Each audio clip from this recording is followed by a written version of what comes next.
quelles sont les fonctions de R+ dans R+ qui conservent la longueur des intervalles? C'est la question à laquelle on va répondre aujourd'hui.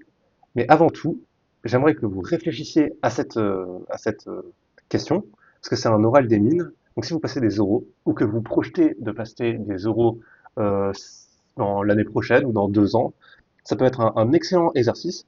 Il requiert pas de compétences particulières, il n'y a pas de gros théorème qu'on va utiliser, sauf un théorème, mais on se le représente bien de tête. Et cet exercice, il est bien, parce que vous pouvez vous en sortir en faisant des schémas. En fait, la solution, elle va être bien rédigée et bien rigoureuse, mais en faisant des schémas, vous allez pouvoir bien voir pourquoi je vais écrire ce que je vais écrire dans le corrigé, quoi. Bon, je vous laisse un petit peu de temps pour le faire, et je compte sur vous pour que vous le fassiez. Et maintenant, je vais vous donner les idées pour le faire. Mais si pendant que je parle, vous savez comment terminer l'exercice, n'hésitez pas à faire pause et à continuer l'exercice et à le finir, parce que ça vous sera super bénéfique sur le long terme. Alors, comment on trouve des fonctions qui conservent la longueur des intervalles? Eh bien, là, pour l'instant, on voit pas trop comment on va faire. Déjà, on se dit que comme on est dans un exercice où on doit chercher des fonctions, donc des fonctions qui vérifient une certaine assertion, eh bien, on peut se dire qu'on va faire une analyse synthèse. Donc, pour rappel, qu'est-ce que c'est qu'une analyse synthèse? En fait, dans l'analyse, on va déterminer ce qui est nécessaire, ce que les fonctions qu'on recherche vérifient nécessairement, et ensuite on aura un certain ensemble de fonctions qui devraient bien fonctionner, et on va vérifier dans la synthèse qu'elles fonctionnent bien. Et ce qui fait qu'une fois qu'on aura vérifié dans la synthèse que toutes ces fonctions qu'on aura déterminées dans l'analyse fonctionnent bien, eh bien on aura l'ensemble des fonctions qui vérifient l'assertion. Donc on va commencer par l'analyse. L'analyse, en général, c'est le plus compliqué, parce qu'une fois on a fait l'analyse, la synthèse, c'est juste vérifier que l'analyse, on n'a pas oublié de vérifier des hypothèses, on n'a pas oublié des conditions nécessaires dans l'analyse, mais normalement, on va toutes les trouver. Donc déjà, on va faire un schéma. Donc le schéma, c'est un schéma d'une fonction. Donc une fonction de R dans R, je peux la représenter avec un graphique comme on l'a toujours fait. Et je vais me donner 2 points, donc X et Y. Et l'idée qu'il faut avoir quand on fait un schéma, c'est d'essayer de faire un schéma faux. Et ensuite de se demander pourquoi notre schéma est faux. Donc vous avez peut-être une idée de l'ensemble des fonctions qui vérifient l'assertion, qui vérifient que chaque intervalle est envoyé sur un intervalle de même longueur. Mais là, on va pas s'en soucier, on va juste essayer de faire un schéma faux. Donc déjà, il faut quand même que notre fonction vérifie l'hypothèse. Donc l'hypothèse, qu'est-ce que c'est? En fait, on a un certain intervalle xy, et cet intervalle, il a une longueur. La longueur, c'est y moins x. Donc je l'ai représenté par une flèche, et ce que va faire notre fonction, en fait, c'est que notre fonction, elle peut faire n'importe quoi, mais il faut juste que l'ensemble image de cette fonction, eh bien, son intervalle, eh bien, ça va être AB, donc AB, ça va être ça l'intervalle de l'image de la fonction, et cet intervalle, en fait, notre fonction, elle doit vérifier que cette longueur-là, c'est la même que cette longueur-là. C'est juste ça. Donc par exemple, cette fonction-là, elle fonctionne bien, parce que cette longueur-là, c'est la même que cette longueur-là. Par contre, si j'avais fait une fonction constante, par exemple, si sur un autre schéma, je fais une fonction constante, est-ce que cette fonction vérifie bien les hypothèses? Eh bien, on se dit que non, parce que si je prends x, y comme ça, eh ben, l'intervalle de départ, il sera de cette longueur-là, et l'intervalle d'arrivée, en fait, ce sera juste ce point-là. En gros, tous les éléments de cet intervalle, ils s'envoient sur cet élément-là dans l'ensemble image. Et donc, cet intervalle, il est de longueur nulle, vu que c'est juste un point, et donc, il n'est pas de la même longueur que cet intervalle. Donc, on peut déjà se dire un truc, c'est que nos fonctions ne seront pas constantes. Voilà, ça c'est une première chose qu'on peut mettre dans l'analyse. On peut se dire, ok, nécessairement, les fonctions ne sont pas constantes. Et en gros, c'est juste ça qu'on va faire pendant notre analyse. On va trouver des conditions nécessaires que doivent vérifier nos fonctions. Alors, est-ce que cette fonction que je viens de dessiner, d'ailleurs, c'est pas trop une fonction, donc là c'est un peu vertical pour une fonction. On va essayer de faire une fonction qui est bien une fonction. Par exemple, ça c'est bien une fonction. Euh, donc, est-ce que cette fonction va vérifier, d'ailleurs, voilà, je vais essayer de la finir sur le y, au-dessus du y, comme ça, tout sera vérifié. Voilà, donc est-ce que cette fonction vérifie nos hypothèses? Donc oui, il faut qu'elle soit définie sur tout R, donc je peux la prolonger, il faut qu'elle soit définie sur tout R, voilà. Enfin, tout R plus. Là, on va se demander si elle vérifie nos hypothèses. Donc je vous invite à vous demander, est-ce que cette fonction vérifie nos hypothèses? Donc là, j'ai fait une fonction, bon, je vous le dis, elle va pas vérifier les hypothèses, j'ai fait un schéma faux. Mais maintenant, il va falloir se demander pourquoi notre schéma est faux pour voir des conditions nécessaires. Donc pourquoi notre schéma est faux? En fait, notre schéma est faux parce que, en fait, ça le vérifie bien que l'image de l'intervalle xy est conservée, enfin la longueur de l'intervalle xy est conservée, mais par exemple, si je prends un autre intervalle, si je prends celui-là, par exemple, voilà, je vais prendre x', y', et bien comme notre fonction, elle conserve l'image de tous les intervalles, ça veut dire que cet intervalle-là doit être aussi conservé. Mais si on prend l'image de la fonction par cet intervalle-là, et bien l'image de la fonction par cet intervalle-là, ça va être cette partie de la fonction, vu que y va ici et x va ici. X', enfin y', je l'ai pris comme étant l'antécédent du maximum, et x', je l'ai pris comme étant l'antécédent du minimum. Et, et on voit que l'image de l'intervalle x', y', c'est le même que l'image de l'intervalle xy. Et ça, c'est absurde. Parce que là, on voit que cette longueur ici n'est pas la même que cette longueur-là. Elle est plus petite, parce que j'ai pris un intervalle plus petit. Donc évidemment, si cet intervalle, il a la même longueur que celui-là, et bien si je prends un intervalle plus petit ici, et ben forcément, la longueur de l'intervalle va être plus petite. Et c'est pour ça que notre dessin est faux. Voilà, donc là, j'ai trouvé une bonne raison pour laquelle notre dessin était faux. C'est parce que, en fait, on peut trouver un autre maximum, enfin, sur notre intervalle xy, on peut trouver un maximum qui n'est pas y et qui n'est pas x, et un minimum qui n'est pas y et qui n'est pas x. Et donc, une condition qu'on pourrait mettre dans notre analyse, c'est que nécessairement, le maximum doit être soit en y, soit en x. Enfin, le maximum de la fonction sur xy doit être soit en y, soit en x. Parce que si le maximum est dans un point qui est entre y et x, eh bien, je peux restreindre ma fonction, donc rétrécir l'intervalle de définition de rétrécir l'intervalle de définition. Et comme le maximum est toujours dans l'intervalle que j'ai rétréci, eh ben, l'ensemble image ne va pas changer. Pourtant, euh, pourtant, mon intervalle il a rétréci et l'intervalle d'arrivée, enfin l'intervalle de départ a rétréci et l'intervalle d'arrivée n'a pas changé de longueur. Ce qui fait que ce serait absurde si on avait ça, parce que notre fonction conserve la longueur des intervalles. Donc si l'intervalle de départ rétrécit, l'intervalle d'arrivée doit rétrécir de même. Donc on peut dire dans notre synthèse, et ça on va le prouver au propre, mais là on est encore au brouillon parce que pour se donner des idées, mais que nécessairement notre fonction, si je la trace, nécessairement, eh bien on aura pour tout x et pour tout y que le maximum de notre fonction est en y et le minimum est en x. Ou l'inverse. On aura forcément quelque chose comme ça.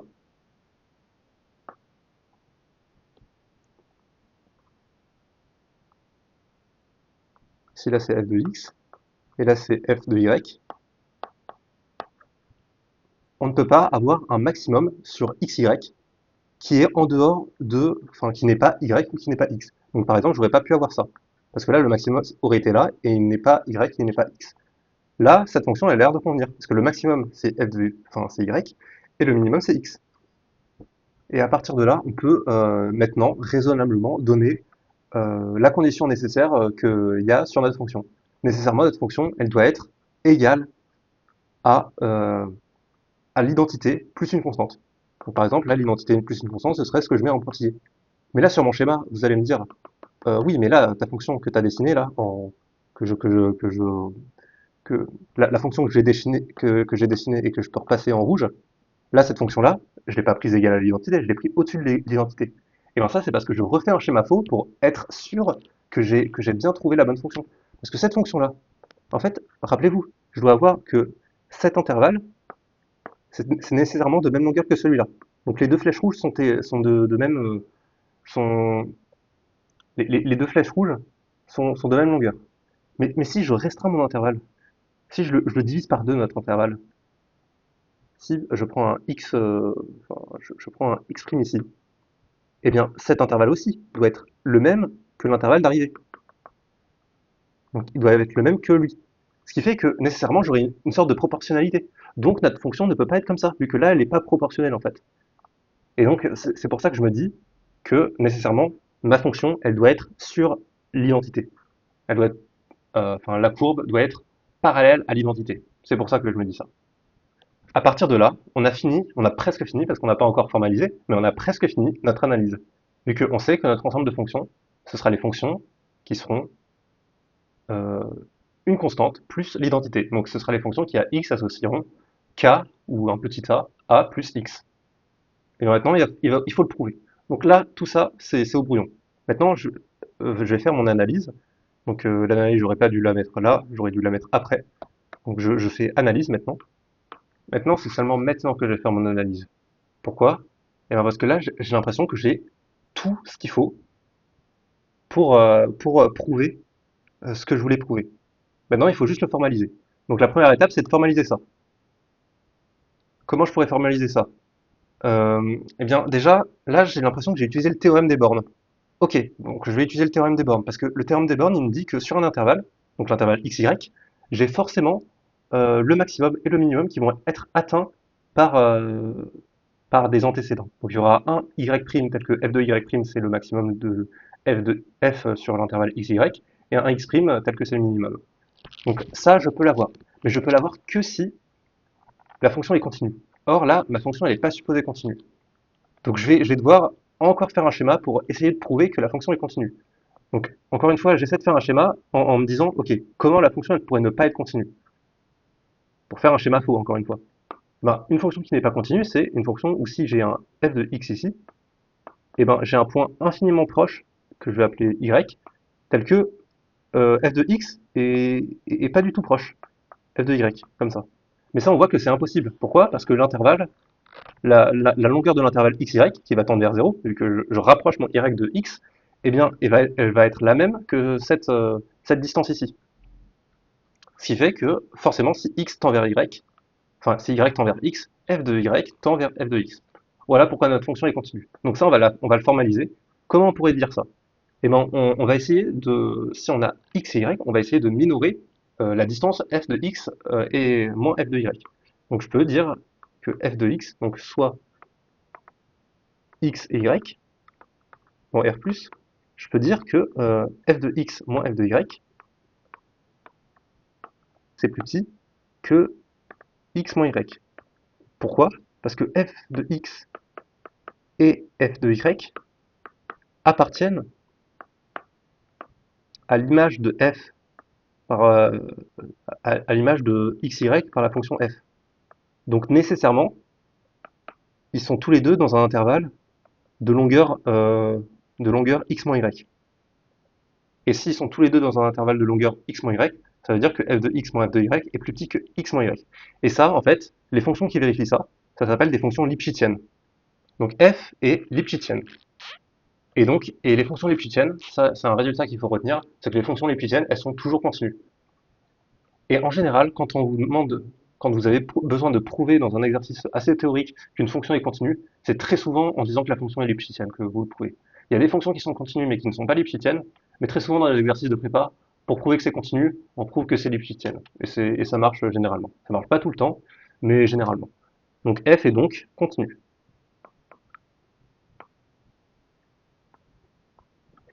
Parce qu'une fonction lipschitzienne est continue. Et ça se voit qu'elle est continue. Par exemple, si vous voulez que f de x soit égal à f de y à epsilon près, vous prenez x moins y qui est plus petit que epsilon, enfin vous prenez y tel que x et moins y est plus petit que epsilon, et vous aurez bien que f de x moins f de y sera plus petit que epsilon. Donc ça c'est juste une formalité. Ensuite, pour savoir ce qu'on va prouver ensuite, eh ben, il suffit de regarder nos schémas. C'est l'avantage de faire des schémas. Ce qu'on voulait prouver là, c'était que si f atteignait un extrémum sur x, y, l'intervalle, alors cet extrémum est nécessairement atteint en y ou en x. Eh bien, on va supposer, enfin, on va se donner encore un x et un y, et là, on va regarder l'extrémum de x et de y, et comme f est continu sur un compact, donc sur le compact xy. On se rappelle que en dimension finie, donc sur la droite réelle en particulier, les compacts sont les fermés bornés. XY est borné, XY est fermé, parce que j'ai pris les bornes fermées dans le compact. Ce qui fait que f atteint ses bornes par le théorème des bornes. Donc, il existe x', donc x' ça va être le minimum de x, tel que f de x' est plus petit que f de t pour tout t appartenant à xy. Et il existe y', enfin, j'aurais pu l'écrire sur la même ligne, hein, mais tel que f de y' est plus grand que f de t pour tout t appartient à xy. Qu'est-ce que ça veut dire ça? Ça veut dire que f de xy, comme f est continu, c'est égal à x', y'. Enfin, c'est égal à f de x', f de y'. Ça, c'est parce que f est continu. Pourquoi on a ça? Donc ça, c'est par le TVI. Pourquoi c'est par TVI? Parce que notre TVI, en fait, ce qu'il nous dit, c'est que l'image de tout intervalle par une fonction continue, f est continu, on l'a vu, est un intervalle. Et nécessairement, cet intervalle, les bornes, ça va être f de x' et f de y', pour les raisons qu'on a données avant, vu que f de x' c'est le minimum, et f de y' c'est le maximum.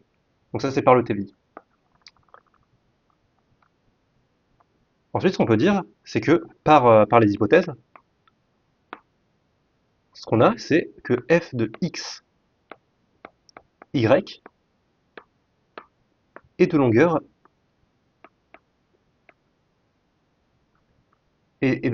x moins y, ou y moins x, vu que y est plus grand que x. Donc y moins x.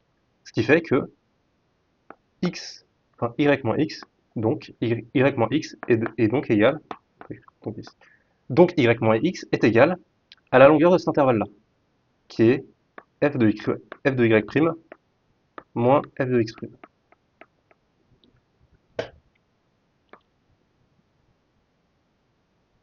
Je vous invite à, si vous avez l'impression que ce que j'écris c'est un petit peu sorti d'un chapeau, je vous invite à vous référer au schéma, donc à celui-là. Et en fait, ce que j'écris là, c'est juste la traduction mathématique de ce que je vous ai expliqué dans le début de la vidéo quand j'ai fait le schéma. En gros, nécessairement, si on a fait un bon schéma, nécessairement la longueur entre x' et y', elle va être égale à la longueur entre x et y. Ce qui fait que comme les deux sont égaux, enfin les deux sont inclus dans l'intervalle xy, eh bien ça veut dire que nécessairement x va être, enfin x' va être sur x et y' va être sur y, ou inversement. Donc ça, je vais le dire. Donc on a y moins x qui est égal à f de y' moins f de x', mais aussi, et là c'est là que je compare ce que j'avais fait, mais aussi, ce qu'on avait vu sur le schéma, c'est que l'intervalle, celui-là que j'avais mis en rouge, en fait, il va aussi se projeter sur celui-là. Donc il va avoir la même longueur. Mais aussi f de x moins, enfin, l'image de x', y', ou l'inverse, parce qu'on ne sait pas encore si x' est plus petit que y', ou si y' est plus petit que x'. Mais ça, les deux cas peuvent être vrais, hein. Le maximum, il peut être très bien être situé, enfin, l'antécédent du maximum, il peut être très bien situé avant ou après l'antécédent du minimum. Donc, mais on a aussi ça, que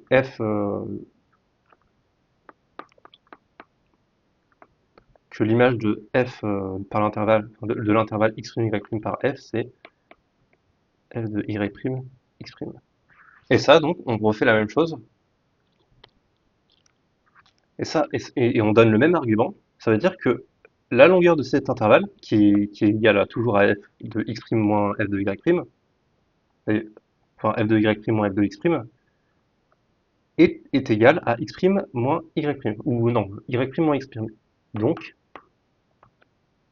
y' moins x' est égal à f de y' moins f de x'. Mais sauf que f de y' moins f de x', on l'avait déjà écrit. On l'avait déjà écrit là. Donc par transitivité, y moins y', enfin y moins x. D'ailleurs là, la longueur de cet intervalle, je vais mettre des valeurs absolues vu qu'on ne sait pas lequel est plus grand que l'autre. Donc on aura que x moins y moins x, qui est la longueur de l'intervalle, est égal à y' moins x', qui est la longueur de l'intervalle qu'on a réduit. Mais donc on l'a pas réduit. Donc ça veut dire que y' est égal à y et x' est égal à x. Pour le formaliser plus, en gros, ce qu'on essaie de prouver là, pour faire un schéma, c'est que si j'ai x ici et y ici, et que je prends x' et y' dans l'intervalle, est-ce que cette distance, c'est la même que cette distance ici, alors nécessairement x égale à x' et y égale à y'. Ou bien y' égale à x et x' égale à y. C'est ça qu'on veut prouver. Et les trucs comme ça qu'il faut prouver, soit vous pouvez le dire à l'oral et votre examinateur il va vous dire ok d'accord c'est vrai, passons à la suite. Et s'il vous le demande de vraiment le justifier, et ben ça ressemble vraiment à une double inégalité en fait. Parce qu'on se dit ok, donc imaginons, donc par exemple, parce il va bien falloir prendre un seul cas, mais l'autre marchera comme l'autre. Par exemple, si x' est plus petit que y', alors x' est nécessairement plus grand que x' est nécessairement plus grand que x.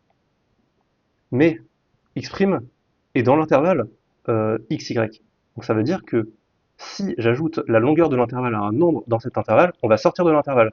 Donc x' plus x moins y va être plus grand que y. Et bien ces deux inégalités elles vont nous suffire. Donc on a d'un côté enfin, x' est plus grand que x parce qu'il est dans l'intervalle, et x' plus la longueur de l'intervalle, donc y moins x, sort de l'intervalle, donc ça va être plus grand que y. Sinon ce serait encore dans l'intervalle, parce que ce serait toujours plus grand que x. Et donc ça, ces deux-là, si je fais passer ça de ce côté-là, ça me fait que x' est plus grand que x. Donc x est à la fois plus petit et à la fois plus grand que x, donc ça veut dire que les deux sont égaux. X' est égal à x. Et comme on a que x' moins y' est égal à x moins y, donc x moins y' est égal à x moins y, ça veut dire que y' est aussi égal à y. Mais ça, c'est parce qu'on a supposé, par exemple, que x' était plus petit que y', mais si, vous pouvez le refaire chez vous, mais si y' est plus grand et plus petit que x', alors ça veut dire qu'on aura l'égalité dans l'autre sens. Donc on aura ou bien, on aura x' qui est égal à y et y' qui est égal à x. Je vous laisse vous en convaincre.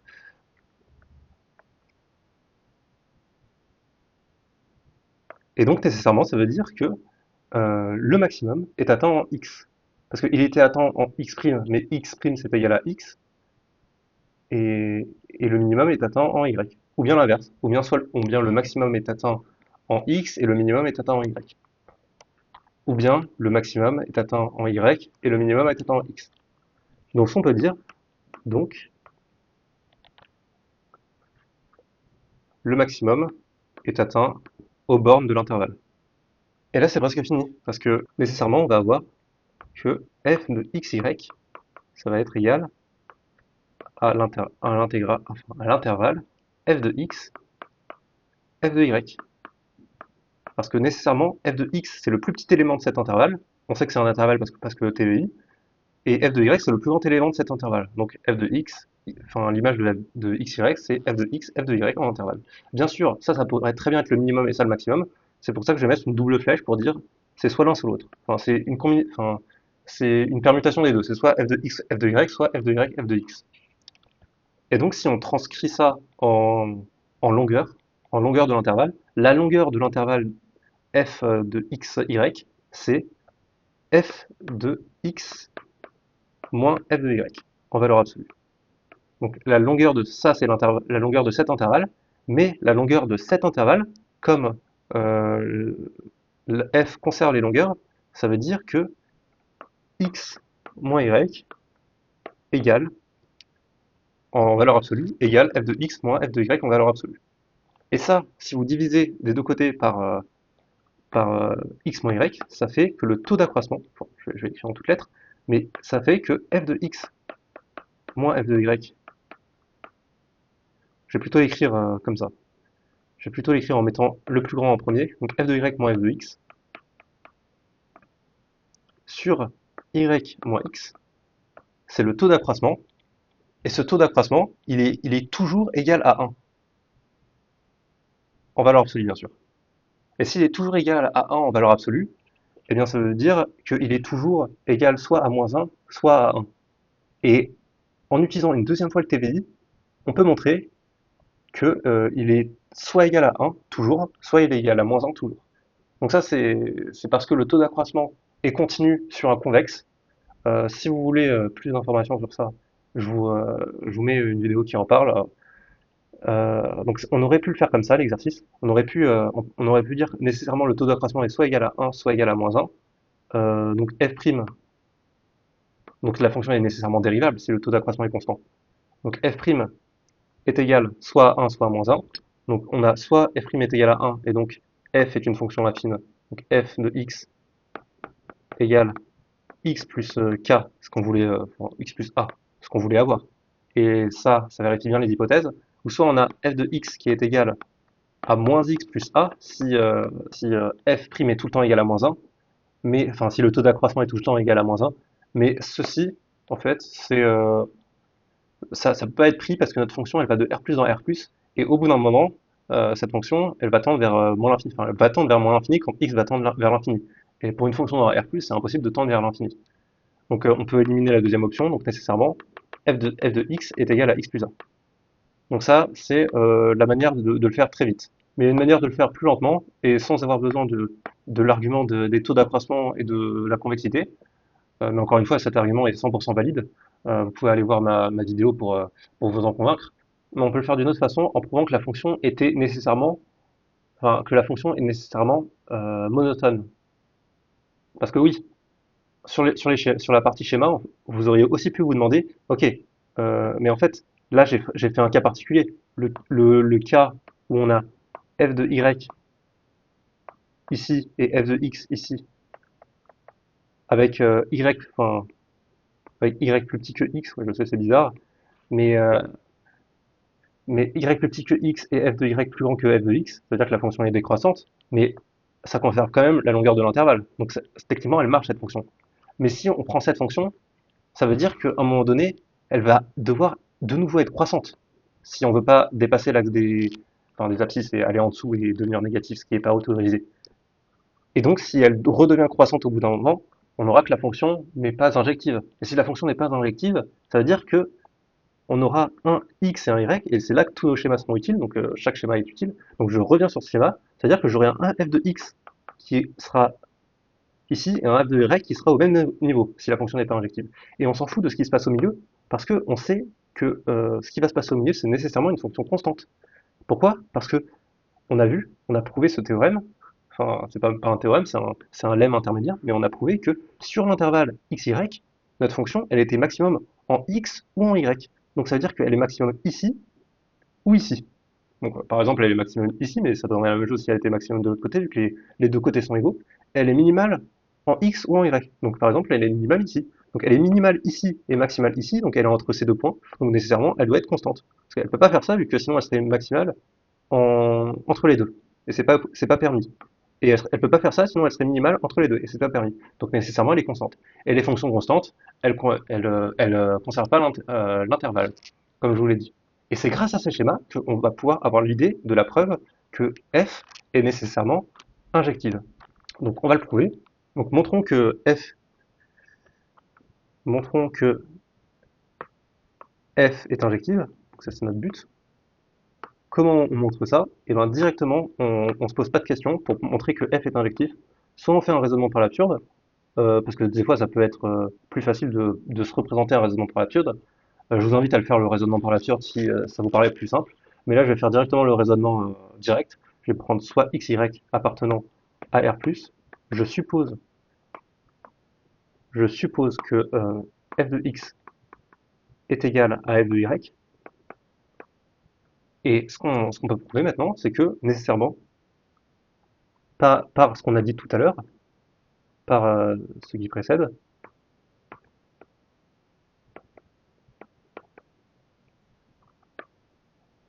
f de x égale f de y, enfin f de t, pour tout t appartenant à x, y. Donc, f de x t, f de x, y va être égal au singleton f de x, par exemple. Donc, ce qu'on peut dire, c'est que comme f conserve les longueurs, la longueur de xy va être la même que la longueur de f de x. F de x, c'est l'intervalle f de x, f de x. Donc c'est un intervalle de longueur 0, parce que f de x moins f de x, ça fait 0. Donc on a y moins x qui va être égal à la longueur de cet intervalle-là qui est 0. Donc x égale y. Si on a f de x égale f de y, on a x égale y, ça veut dire que la fonction est injective. La fonction est injective. Oui, on aurait pu le dire aussi ici que f était injective. Pourquoi f est injective? C'est parce que f de x moins f de y, c'est égal à x moins y. Donc si f de x égale f de y, ça veut dire que x moins y égale 0. Voilà, c'est une autre manière de le voir. Donc on n'avait pas à écrire tout ça en fait. Donc comme f est injective et continue, ça veut dire que f est nécessairement strictement croissante ou strictement décroissante. On va voir qu'elle n'est pas, décroissante. Elle ne peut pas être décroissante. Pourquoi? Parce que si f est décroissante, ça veut dire que pour x strictement plus petit que y, on aurait f de x moins f de y. Ça, c'est égal à la valeur absolue de f de y moins f de x. Pourquoi? Parce que la fonction est strictement croissante. Donc ça c'est si elle est décroissante.